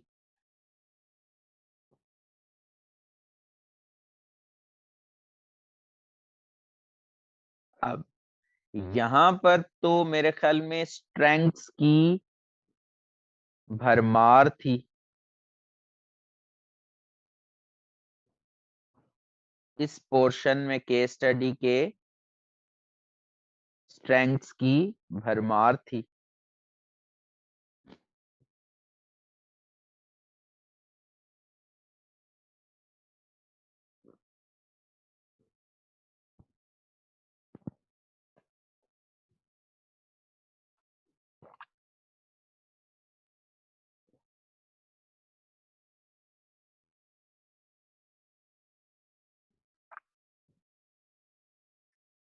जी, क्या स्ट्रेंथ्स मिली इधर इस पैराग्राफ में? Very good, airline of choice है, प्रेफरेंस है लोगों की कि हम इसके साथ ट्रेवल करें, इतनी हाई परसेंटेज की for regional as well as international flights. 85% were proud of their airline, और वो समझते थे कि ये पूरे आइलैंड का इमेज अच्छा तो जा करे। Excellent safety record, no fatal accident recorded since the merging. Fatal accident मतलब जिसकी वजह से मौत हो गई हो। बेटर सर्विस, कस्टमर सर्विस को रिकॉग्नाइज किया गया, इसको एयरलाइन ऑफ द ईयर का अवार्ड मिला। केटरिंग डिपार्टमेंट को इसके प्रेस्टिजियस गोल्डन बोल का अवार्ड मिला। एम्प्लॉइज मोटिवेटेड कर्टियस हैं।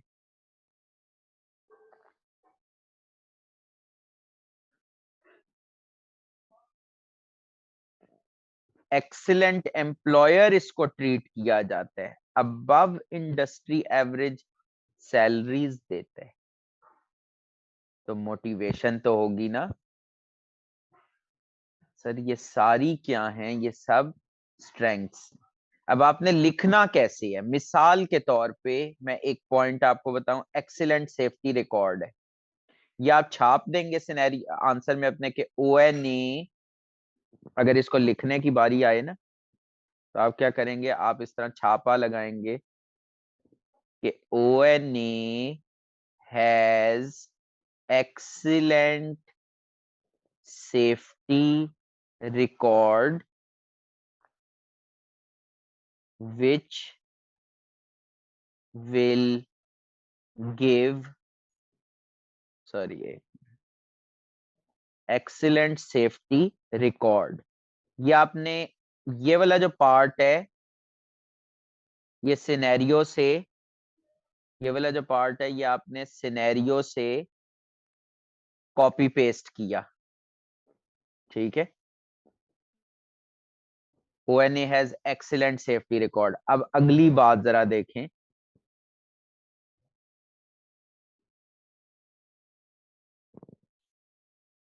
This will give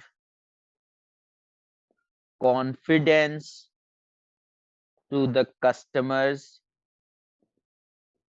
to choose ONE for traveling। ये साथ आपने ब्रीफ सी ना थोड़ी आगे अंग्रेजी अपनी तरफ से ऐड करनी है कि भाई इस स्ट्रेंथ का बेनिफिट क्या है, इस स्ट्रेंथ का बेनिफिट क्या है, किसको, ओएनए को। इस स्ट्रेंथ का बेनिफिट क्या है, किसको, ओएनए को। अब ये आप किसी भी जबान में लिख सकते हैं। एक बच्चा इसको इस तरह लिख सकते हैं, एक बच्चा लिखेगा this will lead to more revenues for ONA due to more travelers, ज्यादा travellers, more travellers choosing ONA, क्योंकि ज्यादा ट्रेवलर्स ONA को चूज करेंगे तो ONA के रेवेन्यूज पे इसका एक कौन सा इंपैक्ट आएगा, पॉजिटिव इंपैक्ट आएगा। ये एक तरीका हो सकता है ऑप्शन 1 या ऑप्शन 2। एक तीसरा तरीका हो सकता है इवन के, और कोई कह सकता है this is a critical success factor, CSF, ये आगे हमने पढ़ना भी है concept. This is a critical success factor in airline industry and so ONA will have a competitive edge. ONA will have a competitive edge over competitors. Competitors के मुकाबले में इसको एक competitive edge मिल सकता है अपने इस एक्सीलेंट सेफ्टी रिकॉर्ड की वजह से। बात समझ में आ रही है? ये 3 ऑप्शंस है, इसके अलावा भी कोई ऑप्शन हो सकती है, कोई और जबान हो सकती है, ब्रीफली आपने उसको मेंशन कर देना। आगे आ जाए सर।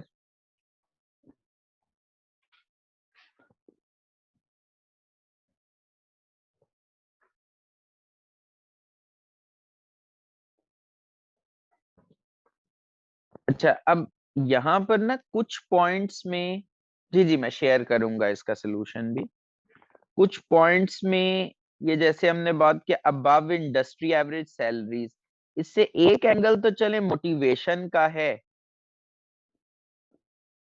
लेकिन इसमें एक वीकनेस का भी एलिमेंट हो सकता है कि कंपनी की जो प्रॉफिट मार्जिन है वो रिड्यूस होगा, प्रॉफिट मार्जिन रिड्यूस होंगे। ठीक है, फिर जो कस्टमर सर्विस है उसको आप पिक कर सकते हैं और उसको डेवलप कर सकते हैं। तो इस तरीके से बेसिकली आप अपने पॉइंट्स जो स्ट्रेंथ्स हैं वो अलग अलग मेंशन कर देंगे। एग्जैक्टली वीकनेस के तौर पे, क्योंकि कंपेटिटर से ज्यादा है। ठीक हो गया। फिर ये जो ट्रेड यूनियंस वाला पॉइंट है, एक तरफ से तो स्ट्रेंथ है कि ठीक है स्ट्रक्चर्ड एक तरीके से करेंगे, लेकिन इससे एम्प्लॉयज की जो बार्गेनिंग पावर है वो भी बढ़ जाएगी ना। फिर वो आ जाएंगे कि हमारी मांगें पूरी करो, तो वो चीजों आपके बिजनेस में हर्डल्स भी इस तरीके से क्रिएट कर सकते हैं। अच्छा जी, इसके बाद आपके पास सर आई डिटेल्स फ्लीट की, मतलब इनके पास जो जहाजों की भरमार है उसमें क्या क्या चीजें हैं, और यहाँ पर आपको इनकी टेबल 1 में कुछ फ्लीट की डिटेल्स प्रोवाइड की गई हैं। अब फॉर एग्जांपल इसमें बताया हुआ है पैसेंजर्स की कैपेसिटी का, इसमें बताया कब इंट्रोड्यूस हुआ, टोटल थे कितने, एवरेज एज इनकी बताई है, यूटिलाइजेशन आवर्स पर डे बताएं। अब ये अच्छे हैं या बुरे हैं, इस टेबल को खाली देख के मैं फैसला नहीं कर सकता। खाली इस टेबल को देख के मैं फैसला नहीं कर सकता अनलेस के मेरे पास कोई कंपैरिजन अवेलेबल हो, अनलेस के मेरे पास कोई कंपैरिजन अवेलेबल हो, अनलेस के मेरे पास कोई, आगे हम एक कॉन्सेप्ट पढ़ेंगे बेंचमार्किंग का, अनलेस के मेरे पास कोई बेंचमार्क अवेलेबल हो। ये बेंचमार्किंग का कॉन्सेप्ट हमने आगे पढ़ना है, कुछ कॉन्सेप्ट्स का ना मैं जिक्र कर दिया करूंगा कि ये हमने आगे पढ़नी है। और मैं कई अगले टॉपिक्स पढ़ाते हुए भी ना जिक्र किया करूंगा कि भाई ये वाला जो कॉन्सेप्ट है ये हमने ओशनिया के क्वेश्चन में डिस्कस किया था, तो इसलिए बड़े आपने ये सिनेरियो ज़हन में रखना है। Since 2004, ONA has begun to experience significant competition from no-frills, low-cost budget airlines, particularly in the international sector. मुझे बताएं सर, ये वीकनेस में लिख दूं?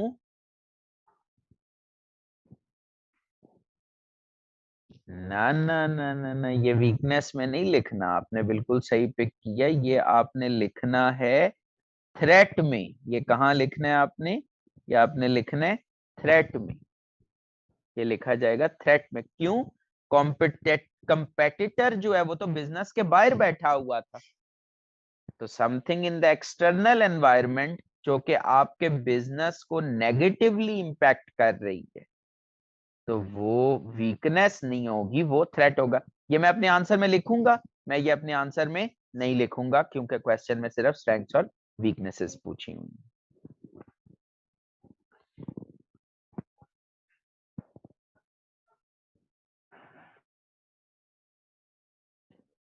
ये जो अब सर्वे की फाइंडिंग्स हैं, ये एक्चुअली ओशनिया के लिए एक तरह से वीकनेस बन रही हैं, उसके हाई कॉस्ट स्ट्रक्चर की वजह से। अच्छा सर, नीचे जब हम आते हैं तो हमारे पास टेबल 2 में की ऑपरेशनल स्टैटिस्टिक्स दिए हुए हैं, किसके? ओएनए के। रीजनल, इंटरनेशनल, और साथ साथ क्या दिया हुआ है? लो कॉस्ट कंपेटिटर के एवरेज का डाटा भी दिया हुआ है। वो जो ये वो कंपेटिटर जो सस्ती टिकट बेच रहे हैं ना, उनका भी डाटा दिया हुआ है। तो इसमें आपके पास जो contribution to revenue, passenger cargo revenue जो सामान का है, वो बेसिकली लो कॉस्ट कंपेटिटर के लिए नॉट एप्लीकेबल है शायद, तो उसने वो डाटा नहीं दिया, तो आपने वो छोड़ दिया। Passenger load factor, passenger load factor, हमने ये कॉन्सेप्ट, ये वर्ड पढ़ा नहीं है, लेकिन आप इसके को सिर्फ इन वर्ड्स को पढ़ के क्या अंडरस्टैंडिंग माइंड में डेवलप हो रही है?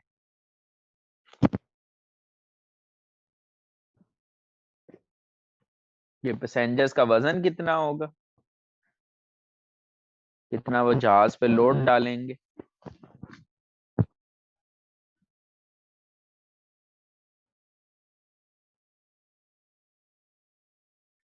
पैसेंजर रेशो के कितने पैसेंजर आ रहे हैं, इसका मतलब ये है, फॉर एग्जांपल जहाज में 100 सीटें हैं, जो रीजनल है उसमें एक जहाज में 100 सीटें हैं, तो 73 सीट्स भरी हुई होती हैं। तो ये क्या बना? वो नहीं, जैसे आप लोग मैन्युफैक्चरिंग कंपनीज के लिए एक वर्ड यूज करते हैं, कैपेसिटी यूटिलाइजेशन। शायद आपने कॉस्ट अकाउंटिंग में ये वर्ड पढ़ा हो। तो यहाँ पर बेसिकली ये passenger load factor actually capacity utilisation की बात कर रहे हैं, कि आपके पास सपोज जहाज में 100 सीटें हैं, उसमें से 73 भरी होती हैं, तो ये क्या बना? 73% का लोड फैक्टर। अब सीन क्या हुआ? सीन क्या हुआ कि ये वाले जो दोनों में अगर आप देखें, तो ओएनए का जो लोड फैक्टर है वो लो कॉस्ट कंपेटिटर के मुकाबले में कम है। लो कॉस्ट कंपेटिटर का 87% है, तो ये वीकनेस काउंट होगी। अब सर देखिए, अब मेरे पास एक कंपैरिजन के लिए टूल अवेलेबल है, एक बेंचमार्क अवेलेबल है। तो अब मैंने कहा हाँ, ये अगर मैं इसको कंपेयर करूं इससे, तो मुझे पता लग रहा है कि हाँ ये वीकनेस है। क्यों? क्योंकि आपकी जब सीटें कम भरी होंगी तो आप इकोनॉमीज ऑफ स्केल अचीव नहीं कर सकेंगे। इकोनॉमीज ऑफ स्केल क्या होता है sir? What is economies of scale?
Big companies को हैवी रॉ मटेरियल परचेज पर डिस्काउंट मिलती है, कॉस्ट रिडक्शन। मैं आपको कॉन्सेप्ट जल्दी से एक्सप्लेन कर देता हूँ। इधर हम लिखते हैं यूनिट्स प्रोड्यूस्ड हॉरिजॉन्टल एक्सिस पे,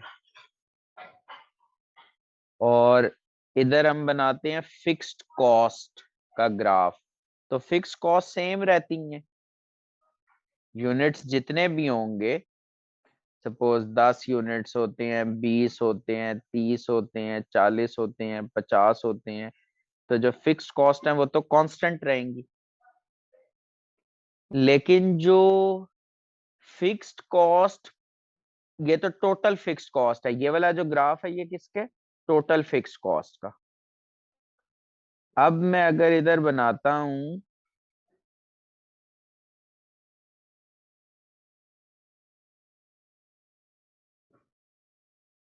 एवरेज फिक्स कॉस्ट का ग्राफ, एवरेज फिक्स कॉस्ट का फॉर्मूला क्या होता है, average fix cost is equal to total fixed cost divided by units. तो जैसे जैसे यूनिट्स प्रोड्यूस्ड इंक्रीज होते जाएंगे, जो आपकी एवरेज दूर फिक्स से कॉस्ट है वो कम कम कम होती जाएगी। इस कॉन्सेप्ट को सर क्या कहते हैं, इकोनॉमीज ऑफ स्केल। कि जैसे जैसे आपका स्केल ऑफ प्रोडक्शन, ये बेसिकली क्या है, ये आपका स्केल ऑफ प्रोडक्शन है। तो जैसे जैसे आपका स्केल ऑफ प्रोडक्शन बढ़ता गया, तो आपकी जो फिक्स कॉस्ट पर यूनिट है वो कम कम कम कम कम होती गई। इसको कहते हैं इकोनॉमीज ऑफ स्केल। तो क्योंकि आपका लोड फैक्टर कम है, तो आप ये इकोनॉमीज ऑफ स्केल अचीव नहीं कर सकेंगे। फॉर एग्जाम्पल, जो फ्यूल कॉस्ट है जो जहाज पे लगनी है, वो चाहे 100 बंदे बैठे हो जहाज में, चाहे 73 बैठे हो, वो तो बराबर लगनी है ना। लेकिन अगर ज्यादा बंदे बैठे होंगे तो आपकी रिकवरी बेहतर होगी उस कॉस्ट की, क्योंकि आपकी कॉस्ट स्प्रेड हो जाएगी over a larger number of passengers. तो इसलिए ये क्या है सर, ये एक वीकनेस है। फिर बिजनेस क्लास में अगर आप देखें तो बिजनेस क्लास में रीजनल में भी और इंटरनेशनल में भी, इंटरनेशनल में थोड़ा सा कम है लेकिन रीजनल में तो बड़ा उससे ज्यादा है लो कॉस्ट से। तो यहाँ पर आपकी स्ट्रेंथ है, जिसका मतलब है कि बिजनेस क्लास जो है, वो जो ये शशके दे रही हैं ONA वाले, उनको वो प्रेफर कर रही है। पायलट सैलरीज का हमने ऑलरेडी कंपैरिजन कर लिया। अगर मैं पेपर में होता तो मैं इनका परसेंटेज इंक्रीज भी निकाल लेता कि ये लो कॉस्ट कंपेटिटर के मुकाबले में कितनी परसेंट हायर सैलरीज दे रही हैं। इसके बाद सर आपके पास आ जाते हैं source of revenue. Source of revenue में आपके पास ऑनलाइन सेल्स हैं, डायरेक्ट सेल्स हैं, कमीशन सेल्स हैं। इनकी ऑनलाइन सेल्स कितनी है, 40, 60, और कंपेटिटर की कितनी है, 84। और इनकी कमीशन सेल्स कितनी है, 50%, 35%, और कंपेटिटर की क्या है, 4%।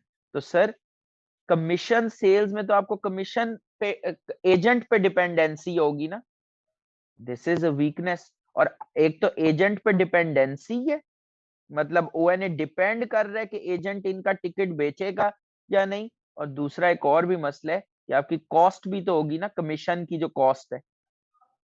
ऑनलाइन सेल्स में ऐसा कुछ नहीं होगा। तो ये इनकी वीकनेस है, इनका ऑनलाइन सेल्स कम है और इनकी कमीशन सेल्स ज्यादा है, क्योंकि एजेंट पे इनकी डिपेंडेंसी भी है और ये कमीशन कॉस्ट भी बेयर कर रही है।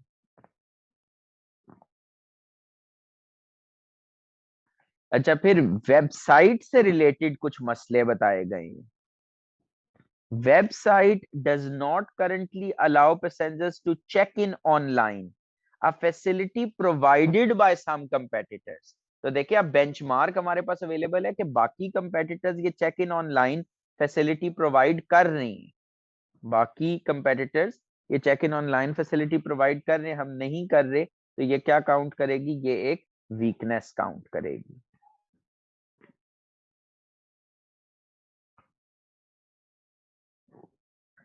अच्छा जी, फिर उसके बाद अब जरा यहां पर एक चीज चेक कीजिएगा,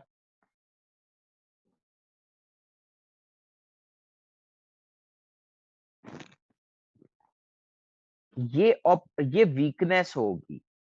ऑनलाइन फैसिलिटी वीकनेस क्यों है? क्योंकि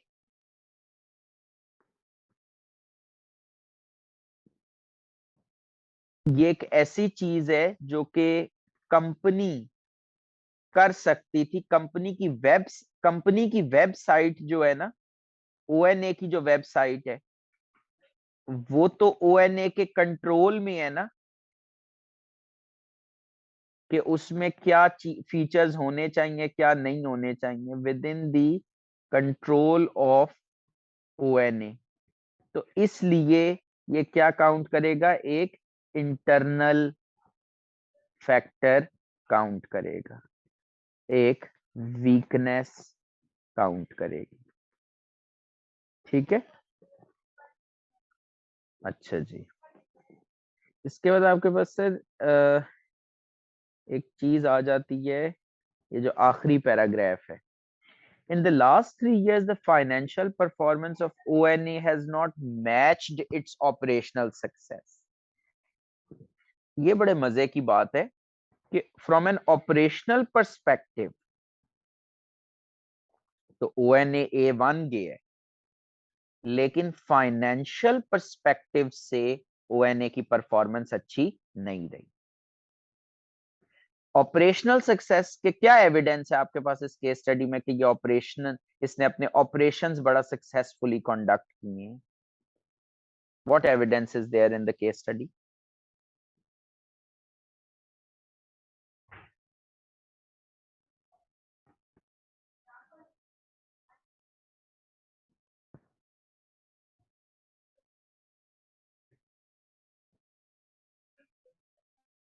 हाई परसेंटेज ऑफ ट्रेवलर्स, जो अवार्ड्स इसने जीते, इसके एम्प्लॉयज की कर्टसी, मोटिवेशन, इसका एक्सीलेंट सेफ्टी रिकॉर्ड। सर यही सारी चीजें ऑपरेशंस में आती हैं ना एक एयरलाइन के। उसका केटरिंग डिपार्टमेंट, यही सारी चीज, उसने अवार्ड जीता, तो ये सारी चीजें आती हैं आपके ऑपरेशनल। लेकिन फाइनेंशियल परफॉर्मेंस उतनी अच्छी नहीं रही, फाइनेंशियल परफॉर्मेंस उतनी अच्छी नहीं रही। The main financial indicators have been extracted and presented in table 3 in a period, ये जो 2004 से 6 वाला पीरियड है, when worldwide passenger air travel revenue increased by 12% and revenue from air travel to Oceania by 15% and cargo revenue by 10%, ONA only recorded a 4.6% increase in passenger revenue.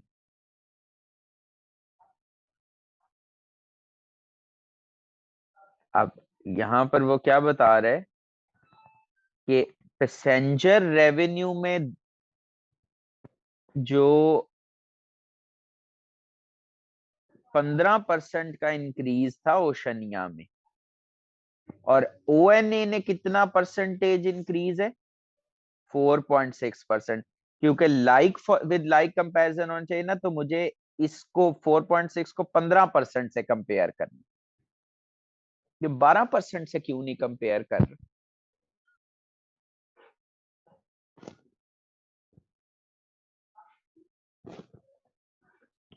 Exactly ये एक weakness है, और मैं like with like comparison करने के चक्कर में इसको 12% से लिंक नहीं कर रहा। अच्छा, एक और बात मुझे क्या बताइए कि worldwide passenger air travel revenue increase by this and cargo revenue by 10%, मतलब कार्गो रेवेन्यू का जो जनरल एक इंक्रीज था, वो इंडस्ट्री का इंक्रीज या वर्ल्ड वाइड इंक्रीज, वो 10% है। मैं क्या इधर से कार्गो रेवेन्यू का इंक्रीज अपना कैलकुलेट कर सकता हूं? ऑफ कोर्स मैं कर सकता हूं। कैसे करूंगा? मेरे पास 2006 के नंबर्स हैं, 5 के नंबर्स हैं, 4 के नंबर्स हैं। जब आपके पास मल्टीपल ईयर के नंबर्स हो ना, तो जो फर्स्ट ईयर है और जो लास्ट ईयर है उसको यूज करें, दरमियान को इग्नोर कर दें। ठीक, इनिशियल ईयर और फाइनल ईयर का डाटा यूज किया करें। अब कार्गो रेवेन्यू आपके पास है 50, तो परसेंटेज इंक्रीज कैसे निकाला जाता है? Final value minus initial value divided by initial value. ये 50 कार्गो रेवेन्यू, 45 मल्टीप्लाइड बाय 100, तो ये क्या बनेगा? 5/45 मल्टीप्लाइड बाय 100, 1/9। तो 100 डिवाइडेड बाय 9, 100 डिवाइडेड बाय 9, ये आपके पास नंबर बनेगा कोई 11%। ओएनए ने कितना परसेंटेज इंक्रीज रिकॉर्ड की है? 11% का। वैसे वैसे इधर कितना परसेंटेज इंक्रीज है? 10%। तो कार्गो रेवेन्यू में ONA has performed better than the average, तो ये एक स्ट्रेंथ काउंट करेगी। ये बात समझ में आई है? किसी को अगर ये वाला पॉइंट नहीं क्लियर हुआ तो प्लीज बताएं, मैं दोबारा एक्सप्लेन कर देता हूं।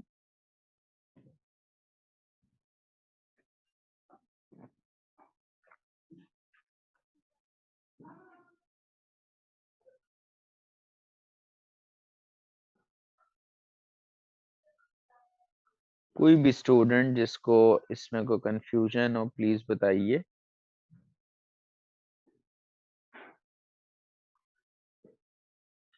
ओके, जबरदस्त। अच्छा, इसके बाद अब हम अगर आ जाएंगे टेबल पे, टेबल 3 जो एक्सट्रैक्टेड फाइनेंशियल इंफॉर्मेशन है, ये वैसे आप लोगों के लेवल पे एमएफए में मैं एक्सपेक्ट नहीं करता इस तरह की चीज, तो इसको आप for the time being ignore कर सकते हैं। लेकिन वैसे इस टेबल का मकसद क्या था? इधर आपने ना रेशियो एनालिसिस करना था, और रेशियो एनालिसिस की बेसिस पर स्ट्रेंथ्स और वीकनेसेस आइडेंटिफाई करनी थी। मतलब आप inventory days, receivable days, return on capital employed, GP margin, net profit margin, तो जैसे ऑडिट में नहीं एनालिटिकल प्रोसीजर्स करते हैं, ये बेसिकली मैनेजमेंट। अब यहाँ पर आप मैनेजेरियल एनालिसिस में मैनेजमेंट है, तो यहाँ पर जो आप रेशियो एनालिसिस कर रहे हैं ना, वो बिजनेस को कंट्रोल करने के पॉइंट ऑफ व्यू से कर रहे हैं। तो इसको कहते हैं, इस कंट्रोल का क्या नाम है? Business performance review. इसका क्या नाम है? Business performance review. कि आपने उसकी जो फाइनेंशियल परफॉर्मेंस है उसका रिव्यू किया वाया रेशियो एनालिसिस। लेकिन ये जो एमएफए का एग्जाम है उसके स्कोप से क्योंकि बाहर है, तो इसको हम एक्सक्लूड कर देते हैं। अब ये जो सारे मामलात थे, इस पे एंड पे क्या हुआ? The management team at ONA are keen to develop a strategy to address the airline's financial and operational weaknesses, जो मसले मसाइल। और एक सजेशन क्या आई है? has been to reposition ONA itself as a no frills low cost budget airline, के जिनसे competition आ रहा है ना, उन जैसा करना शुरू कर दो।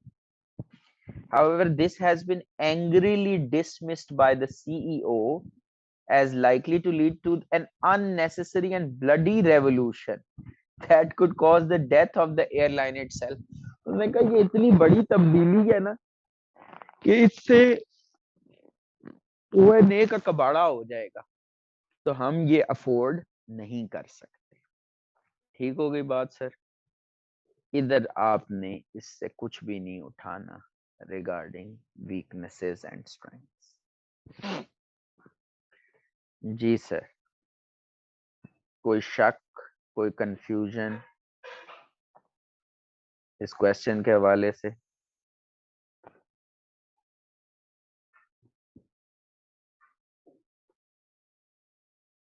मुझे एक चीज बताएं, आप लोगों ने टेस्ट क्यों नहीं अटेम्प्ट किया?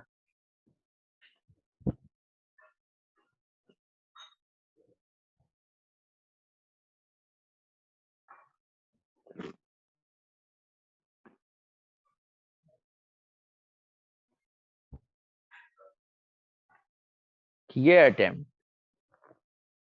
किधर है वो टेस्ट? कल टेस्ट हुआ ही नहीं। नहीं, ये रियाफत हुसैन कह रहे हैं मैंने अटेम्प्ट की है।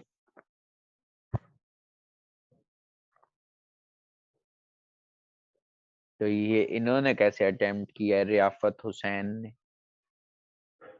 नहीं ये वाला नहीं है टेस्ट। चलो ये इस टेस्ट, ये तो असाइनमेंट थी, मैं टेस्ट की बात कर रहा हूँ।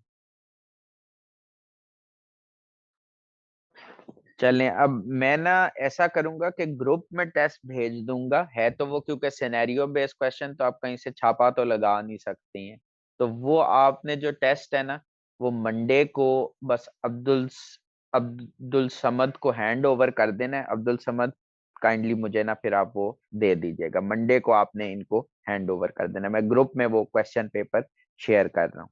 खाली छोटा सा टेस्ट है, मैं टेस्ट बहुत लेंथी नहीं रखूंगा, ताकि आपकी बस हर वीक कुछ ना कुछ प्रैक्टिस होती रहे। देखें, अगर आपको 10-12 टेस्ट दे देते हैं ना पूरे सेशन में, तो 12-13 सवाल तो आपके ऐसे लिखे जाएंगे। फिर रिवीजन में कुछ सवाल लिखवा लूंगा, असाइनमेंट्स के थ्रू सवाल लिखवा लूंगा, तो एक प्रैक्टिस हो जाएगी। ये सिर्फ यकीन करें आपके लिए बेनिफिशियल होगा। अच्छा, मेरे पास एक क्वेश्चन आया है कि जी ये जो पेस्टल है, ये जो पेस्टल है, इसमें जो आपने इकोनॉमिक फैक्टर्स एक्सप्लेन किए थे, इनको एक दफा दोबारा से एक्सप्लेन कर दें। मैं क्विकली इसको एक्सप्लेन कर देता हूँ। जो इकोनॉमिक फैक्टर्स हैं, उसमें बेसिकली जो फोकस होता है वो किस पे होता है? मैक्रो इकोनॉमिक फैक्टर्स पे। ठीक है, किस किस्म के मैक्रो इकोनॉमिक फैक्टर्स? जो आपने जैसे पढ़े थे उसमें, क्या उसको बोलते हैं, इकोनॉमिक्स में। इकोनॉमिक, अब वो क्या फैक्टर्स हैं जो कि बिजनेस को इम्पैक्ट कर रहे होते हैं? इकोनॉमी में क्या ऐसा हो रहा होता है जो बिजनेस को इम्पैक्ट करता है? फॉर एग्जांपल, अगर इकोनॉमिक ग्रोथ है, लोगों की जेबों में पैसे हैं, तो प्रोडक्ट की डिमांड इंक्रीज करेगी। इन्फ्लेशन हाई है, तो परचेजिंग पावर या परचेजिंग जो वैल्यू ऑफ मनी है वो कम हो जाती है, तो डिमांड फॉर प्रोडक्ट्स रिड्यूस हो जाएगी। इंटरेस्ट रेट का लेवल, स्टेट बैंक अनाउंस करता है कि अब शराए सूद 10% से बढ़ा के सपोज 13% कर दी, तो एक बैंक जिसने कर्जा लिया हुआ था काइबोर प्लस 3% पे, काइबोर पहले था 10%, तो 10% प्लस 3% इंटरेस्ट, सूद कितना था? 13%। अब जब इंटरेस्ट रेट बढ़ा के 13% कर दे, तो 13 + 3 16%। जब इंटरेस्ट रेट बढ़ेगा तो फाइनेंस कॉस्ट नहीं बढ़ेगी। इसी तरह एक्सचेंज रेट की फ्लक्चुएशंस, आप रॉ मटेरियल इंपोर्ट करते हैं, आप गाड़ियों के पार्ट्स फॉर एग्जांपल इंपोर्ट करते हैं, तो अगर एक्सचेंज रेट की एडवर्स फ्लक्चुएशन होगी, तो उसकी वजह से आपके कैश आउटफ्लोज और प्रॉफिटेबिलिटी भी रिड्यूस हो जाएगी। अनएम्प्लॉयमेंट लेवल अगर ज्यादा है कंट्री में, तो वो एक तरह से बिजनेसेस के लिए बेनिफिशियल भी होता है, तो उनके पास एक लेबर की सप्लाई अवेलेबल होगी और उनकी बार्गेनिंग पावर हाई होगी। गवर्नमेंट टैक्स रेट्स और सब्सिडीज, जो आपकी फिस्कल पॉलिसी है, वो किस किस्म की है? जो आपकी फिस्कल पॉलिसी है वो किस किस्म की है, वो भी इम्पैक्ट करेगी। फॉर एग्जांपल, अगर गवर्नमेंट कहती है कि जी फला फला इंडस्ट्री को, आईटी इंडस्ट्री को, इस इंडस्ट्री को, उस इंडस्ट्री को टैक्स की छूट है, कोई टैक्स नहीं है, तो ये उनके लिए बेनिफिशियल है। या सब्सिडी दे देती है गवर्नमेंट, जैसे फर्टिलाइजर पे suppose subsidy they the. Energy availability and cost, energy available नहीं होगी तो प्रोडक्शन नहीं की जा सकती। तो आपने देखना है कि जिस कंट्री में आप अपने ऑपरेशंस लोकेट करना चाह रहे हैं, वहां एनर्जी अवेलेबल है और उसकी कॉस्ट क्या है, क्योंकि अगर उसकी कॉस्ट बहुत हैवी है, तो आप स्ट्रगल करेंगे टू मेंटेन योर मार्जिन। आपका अगर कॉस्ट बहुत हाई है, तो आपके मार्जिन उसकी वजह से नेगेटिवली इम्पैक्ट हो सकते हैं। इसी तरह जो free trade versus trade barriers हैं, कि अगर कोई प्रोटेक्शनिस्ट मेजर्स यूज कर रही है कंपनी, सॉरी गवर्नमेंट, तो उसका इम्पैक्ट लोकल इंडस्ट्री पे फेवरेबल होगा, लेकिन जो लोग आपके कंट्री में सेल कर रही हैं गुड्स, मतलब बाहर से जो लोग दूसरे कंट्री से जो आपके कंट्री को सेल करें, उनके लिए वो डिसएडवांटेज क्रिएट हो जाएगा। तो ये वो फैक्टर्स थे। ठीक है, सो That's all about it. जबरदस्त हो गया। और किसी का कोई क्वेश्चन, कोई कंफ्यूजन? आप लोगों ने बस एक चीज इंश्योर करनी है कि टेस्ट अब मैं आपके साथ ग्रुप में शेयर करूंगा, वो मंडे को आपने लाजमन सबमिट कर देने अब्दुल समद को, ठीक है जी। ट्रेड यूनियंस या लेबर यूनियंस बेसिकली होती हैं कि जिस तरह ये मार्केट्स भी होती हैं ना, तो इन्होंने अपना एक ग्रुप या एक एसोसिएशन बनाई हुई होती है, ताकि ये ना कलेक्टिवली डिफरेंट इदारों से, हुकूमतों से, एम्प्लॉयर से बार्गेन कर सकें, ठीक है। लेबर यूनियन या ट्रेड यूनियन का बेसिकली ये ऑब्जेक्टिव होता है, एम्प्लॉयज के अपने जो लेबर है उसकी प्रोटेक्शन के लिए बेसिकली काम कर सके। ये आमतौर पर कॉन्सेप्ट जो आपके फैक्ट्री वर्कर्स होते हैं ना, फैक्ट्री ऑपरेशंस, वहां पर बड़ा कॉमन होता है, ताकि जो वो है सेठ है, वो एम्प्लॉयज लेबर को बहुत ज्यादा के साथ बहुत अब्यूसिव ना हो, ठीक है ना, अपनी बिजनेस प्रैक्टिसेस में। ठीक हो गई बात?